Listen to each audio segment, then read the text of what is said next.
کیا آپ جانتے ہیں کہ تاریخ کی وہ کون سی جنگ تھی جس میں ایک بیمار بادشاہ اور ایک عظیم سلطان آمنے سامنے تھے اور صرف ایک غلطی نے پوری سلطنت کی تقدیر بدل دی؟ تاریخ کے اوراق میں کئی ایسی جنگیں درج ہیں جنہوں نے سلطنتوں کے نقشے بدل دیے، لیکن 1179 کی جنگ مرج ایون ایک ایسی داستان ہے جہاں عقل نے طاقت کو مات دی۔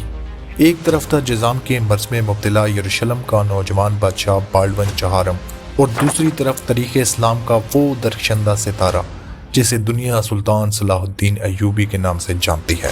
آج کی ویڈیو میں ہم دیکھیں گے کہ کیسے سلطان نے ایک آری ہوئی بازی کو فتح میں بدل کر صلیبیوں کی کمر توڑ دی۔ جون کا مہینہ تھا، تپتی دھوپ اور لبنان کی وادی مرج ایون۔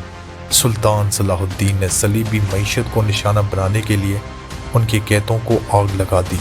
بالڈون چہارم اپنے نائٹس ٹیمپلر کے مغرور دستوں کے ساتھ سلطان کو روکنے نکلا۔ میدان جنگ میں پہنچتے ہی صلیبیوں نے دیکھا کہ مسلمان فوج بکھری ہوئی ہے۔ نائٹ ٹیمپلرز کے ماسٹر اوڈو نے بادشاہ کو فوری عملے پر اکسایا۔ ایک خوفناک چارج ہوا، ایسا لگا کہ مسلمان فوج پسپا ہو رہی ہے اور صلیبیوں نے اپنی فتح کا جشن منانا شروع کر دیا، مگر وہ نہیں جانتے تھے کہ وہ سلطان صلاح الدین کے بچھائے ہوئے جال میں پھنس چکے ہیں۔ جب صلیبی فوج لوٹ مار اور آرام میں مصروف تھی، تب پہاڑی کے پیچھے سے ایک گرد اٹھی۔ یہ سلطان کا مرکزی دستہ تھا۔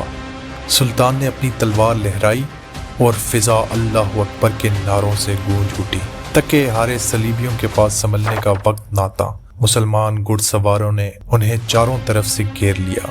نائٹ ٹیمپلر کی صفیں درہم برہم ہو گئی۔ وہ نائٹس جو خود کو ناقابل شکست سمجھتے تھے، اب اپنی جان بچانے کے لیے بھاگ رہے تھے۔ جنگ کا انجام عبرتناک تھا۔